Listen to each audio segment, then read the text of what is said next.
ہاں جی دنیا آوے کھا کھا جاوے تے راضی ہووے بلا۔ تو حضرت سعدی مہمان نواز بڑے تھے تو قرضہ چڑھ گیا، قرضہ صرف مہمانوں کو کھانا کھلانے کا ہی تھا۔ تو ایک دن سارے ہی قرض کھا کے بیٹھ کے کہنے لگا بابا پیسے دیں گے تو جائیں گے، پیسے رکھ، سب جھگڑا کر رہے ہیں۔ تو حضرت سعدی کہتے ہیں وہ مطالبہ کر رہے ہیں پیسے دو اور مجھے ٹینشن ہے، ان کو کھلایا پلایا کچھ نہیں۔ تھوڑی دیر گزری تو ایک بچہ آ گیا کچھ بیچتا بیچتا، اس نے آ کے کہا نوجوان نے کہ جناب میں مجمع دیکھتے ہیں تو بعض لوگ بیچنے والے آ جاتے ہیں، اس نے وہ چیز بیچنے کے لیے سامنے کی تو کہنے لگا لینی ہے، تو حضرت فرمانے لگے میرے مہمانوں کو دے دو کھا لیں۔ انہوں نے دے دی، اب وہ کہنے لگا پیسے، تو حضرت بڑے پریشان ہوئے، کہنے لگے بیٹا آپ بھی بیٹھ جائیں، یہ بھی سارے پیسے لینے ہی آئے ہیں، ان کو ملیں گے آپ کو بھی مل جائیں گے۔ تو وہ نوجوان رو پڑا،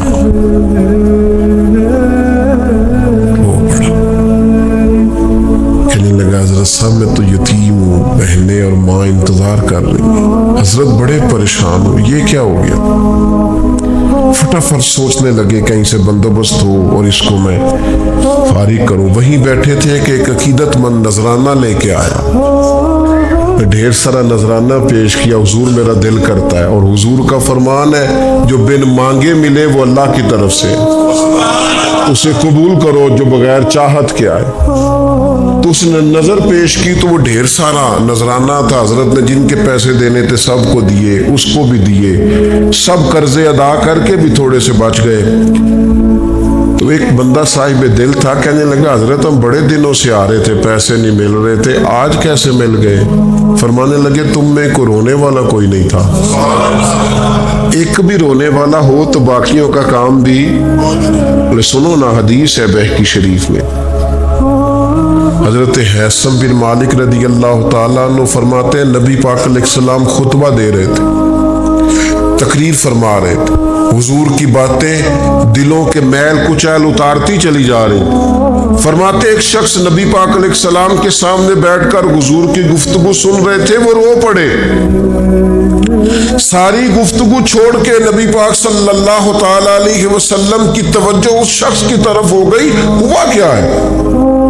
وہ تقریر سنتے، بات سنتے بس رو پڑے۔ تو نبی پاک علیہ الصلوۃ والسلام فرمانے لگے آج اگر وہ سارے مومن بھی یہاں موجود ہوتے جن کے گناہ پہاڑوں کے برابر وزنی ہوتے تو اس ایک بندے کے رونے کی وجہ سے اللہ سب کی بخشش فرما دیتا۔ اور نبی پاک علیہ الصلوۃ والسلام فرمانے لگے یہ رویا ہے تو اس کے رونے پر فرشتے بھی روئے ہیں، اور فرشتے دعا کر رہے ہیں کہ اے اللہ یہ جو نہیں روتے نا ان کے حق میں ان کی سفارش قبول کر لے جو تیری بارگاہ میں روتے ہیں، جو تیرے حضور عرض گزار ہوتے ان کی سفارش قبول کر لے، ان کے حق میں قبول کر لے۔ وہ بڑا رو لیا ہے فیکٹری کے مالک کے سامنے، بڑا رو لیا امیروں کے سامنے، مالداروں کے سامنے، تگڑے رشتہ داروں کو مائل کرنے کی بڑی جد و جہد کر لی۔ کچھ وقت سحری میں اٹھ کے رب کے حضور نہ روئے، کچھ وقت سحری میں سجدہ لمبا نہ کرے اس کی بارگاہ میں، کچھ دعائیں اس کے حضور نہ مانگیں۔ میں کہوں گا ماؤں سے پریشان ہے بیٹے، سحری میں دامن پھیلا دو رب کی بارگاہ میں۔ میں کہوں گا والد سے سفارشیں تم نے بڑی ڈھونڈ لی، جد و جہد بڑی کر لی، یاروں سے بڑا کہہ لیا کہ بیٹے کو باہر بھیجنا ہے، کوئی کاروبار ٹھیک کرنا ہے، اب کچھ دروازہ اللہ کی رحمت کا بھی تو کھٹکھٹاؤ نا۔ اور میرے نبی پاک علیہ السلام نے گارنٹی دی ہے، فرمایا ماں باپ اولاد کے لیے جو بھی مانگے اللہ اپنے فضل سے عطا فرماتا ہے۔ اللہ کی بارگاہ کی طرف رجوع کریں، زیادہ توجہ رب کی جانب، اتنا نہ دوڑیں بندوں کے پیچھے، اتنا نہ منائیں بندوں کو، اللہ کی طرف توجہ، اپنے رب کی بارگاہ میں رونا ہے، اللہ رسول کے حضور حاضر ہونا ہے۔ آپ دیکھیے کس قدر جم کے صحابہ حضور کی محبت میں آنسو بہاتے۔ حضرت ثوبان بن مالک آ کے روئی پڑے تھے نا، حضور نے خود جا کے پوچھا کیا ہوا، بتانا نہیں پڑا، بس آنسو چھلکے تو نبی کریم نے فرمایا ثوبان کیا ہوا؟ عرض کی دل نہیں لگتا، یہاں تو پریشان ہوتا ہوں تو زیارت کر لیتا ہوں تو جنت میں کیسے دل لگے گا. بس وہ روئے تھے نا, حضرت جبریل آ گئے, کہا محبوب رب فرماتا ہے جو اللہ رسول کی اطاعت کریں گے جنت میں بھی اللہ پڑوس عطا کر دے گا. رو پڑے تو جنت تک بات چلی گئی, رو پڑے تو. میرے عزیز یہ تو ہے نا عام آدمی کا رونا, صحابہ کا رونا. اور اگر آنسو نبی پاک کے نکل آئے تو صحیح مسلم میں, صحیح بخاری میں حدیث ہے, سرکار دو عالم علیہ السلام ان آیات کی تلاوت فرما رہے تھے جو حضرت ابراہیم علیہ السلام کے بارے میں آئیں, جو جناب عیسیٰ کے بارے میں آئیں, جن آیات میں حضرت ابراہیم اور جناب عیسیٰ علیہ السلام نے کہا ہے اللہ بہت سارے لوگ گمراہ ہو گئے, بہت سارے لوگ گمراہ کر دیے گئے, اور جن میں یہ فرمایا کہ یا اللہ جو میری اطاعت کریں گے وہ میرے ہیں, اور جو میری نافرمانی کرے تو ان کے لیے غفور ہے. جب اپنی اپنی امت کے گناہگاروں کا تذکرہ جناب ابراہیم اور حضرت عیسیٰ علیہ السلام جو کرتے ہیں اور قرآن مجید نے جس کا بیان کیا اس کو حضور نے پڑھا تو نبی پاک کی آنکھوں میں آنسو آ گئے. یہ مسلم شریف ہے, حضور روئے.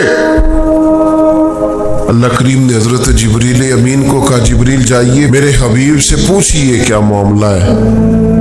حضرت جبریل آئے, حالانکہ رب جانتا ہے, آ کے عرض کی یا رسول اللہ رب فرماتا ہے آپ رو رہے ہیں, تو کہا جبریل امت کے لیے رو رہا ہوں. آپ کی توجہ ہے میری بات, حضور امت کے لیے روتے ہیں نا, اللہ کرے امتی بھی کبھی نبی کے لیے روئے. کہا امت کے لیے رو رہا ہوں. حضرت جبریل امین علیہ السلام دوبارہ عرض گزار ہوئے مالک آپ کے حبیب امت کے لیے رو رہے ہیں, تو فرمایا میرے حبیب سے کہہ دے وَلَسَوْفَ يُؤْتِيكَ رَبُّكَ فَتَرْضَىٰ, آپ کا رب آپ کو اتنا دے گا کہ آپ اپنے رب سے راضی ہو جائیں گے. اللہ آپ کو راضی کر دے گا. محبوب امت کے بارے میں پریشان نہیں کرے گا, اپنی تنہائی کو آباد کریں, اکیلے میں اللہ اللہ کریں, تلاوت کلام مجید کا اس طرح کا ذوق ہو. حضرت عمر سنا کرتے تھے تو رو پڑا کرتے تھے. حضرت فاروق اعظم رضی اللہ تعالیٰ عنہ پہلی صف میں قرآن مجید کی تلاوت کر کے روتے تھے تو تیسری صف تک آپ کی ہچکیوں کی آواز جاتی تھی. ان لوگوں کا درد ہی سارے کا سارا کتاب و سنت سے, اللہ رسول کی بارگاہ سے ہم نے نا اپنے آپ کو کمزور کر لیا ہے. دنیا داروں کے سامنے رو رو کے, دکھ بتا بتا کے پریشان. وہ میرے ایک دوست ہے, ان کی بات مجھے بڑی اچھی لگی. وہ کہتے ہیں تگڑے رشتہ دار آتے ہیں نا تو کئی دفعہ میرا معاذ اللہ جھوٹ بولنے کو دل کرتا ہے.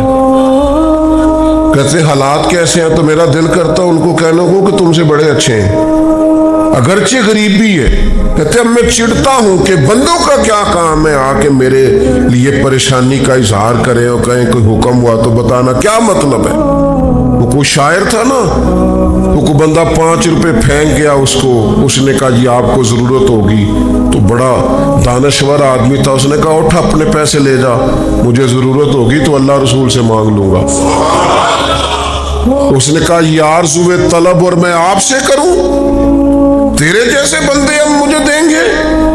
یہ آرزوئے طلب اور میں آپ سے کروں, یہ بھیک اس کو دیجئے جس کا خدا نہ ہو. میں رب رسول کی بارگاہ میں رو لوں گا, مجھے اللہ کی بارگاہ سے ملو. کتنا ملے گا؟ وَيَرْزُقْهُ مِنْ حَيْثُ لَا يَحْتَسِبُ, اتنا ملے گا کہ بندے کا گمان بھی نہیں ہوگا. ایک بہت بڑا سیٹھ آ گیا ایک دفعہ ہمارے بزرگوں کے پاس, بہت بڑا مالدار امیر کبیر آدمی, تو حاجدار کے کوٹ میں کہنے لگا مدرسے کا کتنا کو خرچہ ہے. فرمانے لگے آپ بات کریں. کہنے لگا جی میرا خیال ہے آپ سارا میرے ذمہ ہی لگا دیں, 100 200 400 روپے آپ چھوڑ دیں. تو فرمانے لگے آپ دیں گے پھر حساب بھی کریں گے. ہمیں وہ رب دیتا ہے جو بے حساب ہی دیتا ہے اور حساب کی رسوائی بھی نہیں ڈالتا. لہذا آپ کا جو انداز ہے وہ بتاتا ہے کہ آپ کے لہجے میں وہ والا انداز وہ کچھ لوگ آ کے نا جی وہ کہتے ہیں جی کدھر کو پیسے لگن والے نے سانو دسو اسی لا دئیے. میں کہ تسی کدھر اور ہی لا لو. اگر آپ کو کسی پر اعتماد ہی نہیں ہے, آپ کا لہجہ ہی کچھ اور طرح کا ہے, تو اس کا معنی کیا ہے؟ میرے عزیز, لوگ تو تھوڑا دیتے ہیں تو پریشان کرتے ہیں. اس رب کی طرف رجوع کریں جو اتنا دیتا ہے کہ بندے لے لے کے ہی تھکتے ہیں, وہ دے کے نہیں تھکتا. اللہ کے حضور اپنے آنسو بہائیں, کچھ وقت عبادات کے لیے رکھیں. آپ جتنے بھی انبیاء کے تذکرے پر حضرت شعیب علیہ السلام بڑا ہی رویا کرتے تھے. اللہ کریم نے پوچھا جنت کے لیے روتے ہو کہ دوزخ کے خوف سے؟ کہا مالک میں تو تیرے لیے روتا ہوں, تیری چاہت میں روتا ہوں, تیرے لیے آنسو بہاتا ہوں. میرے عزیز, انبیاء ہو, صلحاء ہو, اتقیاء ہو, صحابہ ہو, اہل بیت ہو, جم کے آنسو بہے. جنہیں رونا آ گیا نا انہیں منانا آ گیا, جنہیں رونا آ گیا ان پہ رحم آ گیا, جن کی آنکھیں چھلک پڑی وہ محبوب کو پا گئے. شرط یہ ہے کہ تنہائی ہو, بندہ اکیلا ہو, رج روئے اور روئے اللہ رسول کے لیے, ان کی بارگاہ میں روئے. باہر تو نکلے تو پھر تو منہ دھو کے نکلے نا. آنسو بندوں کو نہیں دکھانے, آنسو اللہ رسول کو. میری آپ سے درد سی گزارش ہے, میں نے جیسے کہا نا دعائیں بڑا انقلاب برپا کرتی ہیں. ایک رات صرف میرے کہنے پر 2 رکعتیں نماز پڑھیں, پھر استغفار پڑھیں 70 بار, پھر اتنا ہی حضور کی بارگاہ میں درود و سلام عرض کریں, پھر رج کے روئیں, اللہ سے عرض کریں اللہ اس وطن کے حالات بھی بدل دے, اللہ امت کے لیے بھی آسانی کر دے, اللہ تعالیٰ فلسطین کے مسلمانوں کے لیے خیر فرما دے. ہم اگر اجتماعی طور پر اور انفرادی طور پر اپنے رب کی بارگاہ میں دعاؤں کا رشتہ مضبوط کریں گے نا تو بڑا ہی کریم ہے. جب اتنے سارے لوگوں کے ہاتھ اٹھتے ہیں نا, میں یہاں بھی کئی دفعہ لمبی دعا کرتا ہوں جمعے کے بعد, سوچتا یہ ہوں اتنا بڑا مجمع ہے, ہزاروں لوگ ہیں, تو ہو سکتا ہے کسی ایک نیک آدمی کی آمین سے کئیوں کا بھلا ہو جائے. کئیوں کے تو جم کے دعائیں کریں, اپنا رشتہ اپنے رب سے مضبوط کریں. ہر روز رات کو اللہ کے حضور حاضر ہو کے اپنے کو حساب کے لیے پیش کریں. خوبیاں ہوں تو سجدہ شکر, خامیاں ہوں تو دعا اور استغفار. اللہ تعالی عمل کرنے اور سمجھ جانے کی توفیق عطا کرے. انسان کو بہت سارے امراض لگ جاتے ہیں, جسمانی بیماریاں بھی ہوتی ہیں اور روحانی بیماریاں بھی ہوتی ہیں, عقیدے اور نظر اور فکر میں بھی بیماریاں ہوتی ہیں. دنیا میں کچھ لوگ دہریے ہیں معاذ اللہ, اللہ کی ذات کے منکر. دنیا میں کچھ لوگ ایسے ہیں جو وقوع قیامت کے منکر. دنیا میں معاذ اللہ کچھ لوگ ایسے ہیں جو عذاب قبر کے انکاری. دنیا کے اندر آپ کو وہ لوگ بھی ملیں گے جو کہتے ہیں دنیا خود بخود وجود میں آ گئی. پھر آپ کو کچھ اور لوگ ملیں گے جن پر وسوسوں کا غلبہ, بری سوچوں کا غلبہ, شیطانی اور نفسانی خواہشات کا غلبہ, یہ سب بیماریاں ہیں. پھر کچھ امراض ایسے ہیں حسد, بغض, عداوت, تکبر, عجب, خود پسندی, دوسروں کو حقیر سمجھنا, اپنے آپ کو بڑا جاننا, جھوٹ بولنا, جھوٹی انا کی, یہ سب بیماریاں ہیں, امراض ہیں. جسمانی مرض بھی بندے کو پریشان کرتا ہے, روحانی مرض بھی پریشان کرتا ہے. اگر آپ روحانی طور پر بیمار ہوں, آپ کے اندر حسد کی بیماری لگ جائے, تو حسد کا سادہ ترجمہ کریں, پنجابی ترجمہ کریں, اپنی زبان میں ترجمہ کریں تو حسد کا معنی جلنا ہے. تو جس بندے کا اندر جل رہا ہو وہ سکون میں ہوتا ہے. اندر آگ لگی ہو حسد کی تو وہ بندہ قرار پائے گا. بہت بڑی بیماری ہے. لوگ کہتے ہیں پتہ نہیں مجھے کیا ہے, پتہ ہے آپ کو پر آپ توجہ نہیں کر رہے. تکبر ایک بیماری ہے. تکبر والا بندہ دل کی جگہ روڑا رکھ لیتا ہے, پتھر, تو اندر بندے کا سخت ہو جائے. وہ ہمارے ہاں لوگ کہتے ہیں کہ میری نا ٹانگوں میں بڑی درد ہے, تو پنجابی کہتے ہیں کھلیاں پہ گئی ہیں. وہ کیا ہے جی,